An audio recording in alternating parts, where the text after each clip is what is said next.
I think that something that is commonly overlooked in Five Nights at Freddy's is exactly how Fazbear Entertainment works as a company throughout the series. How did the company start and get its name? Who owns what? And how there are so many variations on the same characters operating adjacent to each other. I think that looking at Fazbear's in-universe merchandise and products can also give us a better understanding of when some events may have occurred in the timeline.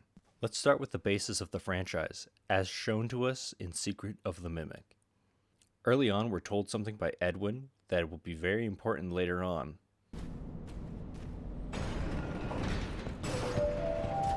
Welcome, potential buyers, to Edwin Murray's Costume Manor, the leading powerhouse in costume entertainment and carnival game technologies. Woo! Come in and see what Murray's can do for your carnival, amusement park, midway, or fun fair. This client tour will show you just what I'm capable of. Get ready to be amazed. Don't forget, every one of my creations are available for purchase or lease. This gives us some important context when looking into which characters seem to get their start as far back in the timeline as the 1970s. First, we'll look at Roxy, Monty, and Mr. Hippo. By the time of Security Breach, all three of these characters are owned and operated by Fazbear Entertainment. However, they, at a first glance, appeared to get their start at MCM. Mr. Hippo seems to begin its life as a member of a jug band, including ancestors of Happy Frog and Monty Gator himself. Monty goes on to be a part of the prototype pizzeria in the basement, implying Fazbear either purchased Monty for their use or perhaps the jug band itself. Considering the implication that Stan and another employee would steal some of the designs and sell them to Fazbear later in Five Nights at Freddy's 6 under Stan's budget tech, it's safe to say that Fazbear purchased Monty alone, and that this purchase caused the Mr. Hippo rebrand into Mystic Hippo. We could also assume that this spawned the creation of the magician elephant seen in MCM, who is also hinted to later become Orville Elephant. Most likely, none of these characters were ever purchased outright, but perhaps leased to companies, and were instead solely owned by Murray, until the business went under. Roxy is one character that I see commonly misunderstood online. Many theorists look at David Murray's first birthday and see that Fiona is showing off a hand puppet of Deadeye Roxy from the theater show, and assume she was made for David. My interpretation is that Fiona is simply bringing her work home with her. The IP Roxy also evolves into a Western-themed version of herself, and this version gets her own merchandise made, as seen with the cowboy hat you can collect in Moon.exe. This Western theme carries over into Security Breach's Roxy Raceway and hair salon design, with its canyon aesthetic. It's clear that Roxy began life as a pirate side character to first mate Foxy, who I'll get to soon, but was given her own franchise. Once again, I think this is in connection to her being purchased by Fazbear, or perhaps leased out for a Western-style event. Foxy is an interesting character to examine. At first glance, you wouldn't be blamed for assuming that he was an MCM-owned IP, given his use in the theater show as a way to demonstrate Edwin's generative storytelling. However, throughout MCM, we can see multiple examples of MCM showing off the creations they've made for other companies, as well as their association in general. Throughout the factory, you can find posters for Fredbear's Family Diner and Fredbear's Singin' Show. Foxy was a character designed by MCM, but commissioned by Fazbear Entertainment. Now I want to go off on a tangent about the name Fazbear Entertainment. Many have noticed that seemingly Freddy Fazbear doesn't exist yet until Freddy Fazbear's Pizza opens in 1983. However, I believe he was actually the first, if we assume Fazbear got its start with Fredbear's Singin' Show. We need to look closer at its connections to Fall Fest and what it actually says on the poster. In Moon.exe, it's implied that Fazbear's Singin' Show was an event at Fall Fest.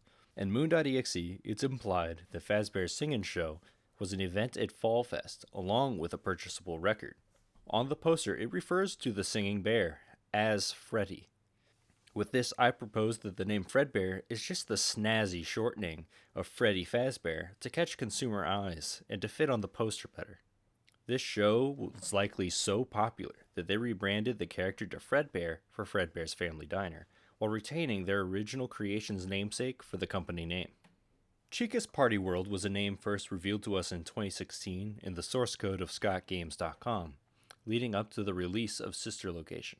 Later, in FNAF 6 and UCN, we get to see a Funtime Chica implying the relation between Chica's Party World and Circus Baby's Pizza World.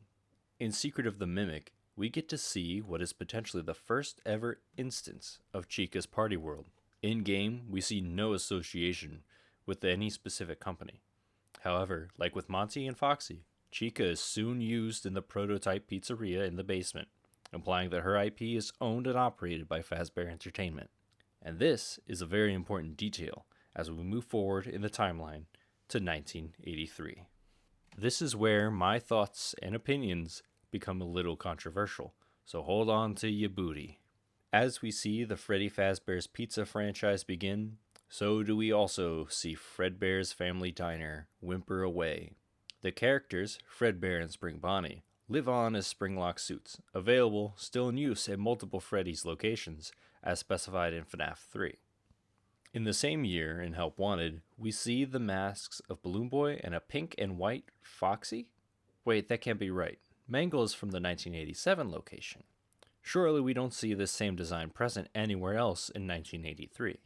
Well, in one of the FNAF 4 minigames, taking place in 1983 as well, we can see what appears to be a toy of Mangle lying on the floor in Elizabeth's room. And finally, in FNAF World, we can unlock Funtime Foxy. So how can Funtime Foxy exist alongside regular Foxy? I propose that each franchise of Freddy Fazbear's Pizza locations maintains the same or similar characters with one another, but with varying designs. Just look at Funtime Freddy, Funtime Chica, and Bon Bon. These, with Funtime Foxy, are the core four of the Freddy Fazbear's Pizza chain. They have a distinct design separate from the main four, and I'm proposing that if not in operation before The Big Bite, Circus Baby's one day of business was at the end of the year, coinciding with or around Halloween. I believe as well that Circus Baby's was always a Fazbear property. But didn't Afton Robotics create Circus Baby's Pizza World? Its name is on all the blueprints. If you look at any blueprint of Chica or Monty in Secret of the Mimic, what will you find? The MCM logo. But MCM does not own Chica's Party World or Monty. Fazbear owns both. My belief is that Afton Robotics is a William Afton owned and controlled company specifically tasked with manufacturing animatronics for Fazbear owned establishments and events as a replacement for MCM in the 1980s. Afton Robotics would even have the same engineers as MCM presumably, because Afton poached them all. I mean, the Funtimes have the same faceplates as Jackie and Nurse Dolly, just maybe some design choices were made by Afton himself behind closed doors. Circus Babies being owned and operated by Fazbear Entertainment explains the use of Fazbear IPs, their representation in the security logbook, a Fazbear distributed book, reuse of the Foxy design in 1987, and their presence in Help Wanted, which is a real in-universe game meant to clear up specifically Fazbear Entertainment rumors. And as Chica would have her Party World restaurant ongoing alongside Circus Babies, perhaps Roxy and Monty also have Party Worlds of their own that could also be ongoing. I'd like to end off on one last note that's a little more detached from the rest of this video. Look at Fredbear's singing show. Then look at Freddy and Friends on tour. Freddy is drawn almost the exact same way in both. I would like to propose that Freddy and Friends on tour as a precursor to Fredbear and Friends before Fredbear's Family Diner, and is instead a show meant to advertise these characters and Fall Fest. I think all four were Fall Fest characters. Finally, I have one last request. I want you to tell me what I overlooked, and maybe even evidence for why anything I've said absolutely cannot be true. Remember that any and all voices are valid because you never know what controversial theory could turn out to be true. And in the end, if I'm wrong or right, this doesn't really make that big a dent anyway. Recently, I've seen more and more people suggest that Killbots and Circus Baby could have existed earlier or in points of the timeline not previously assumed.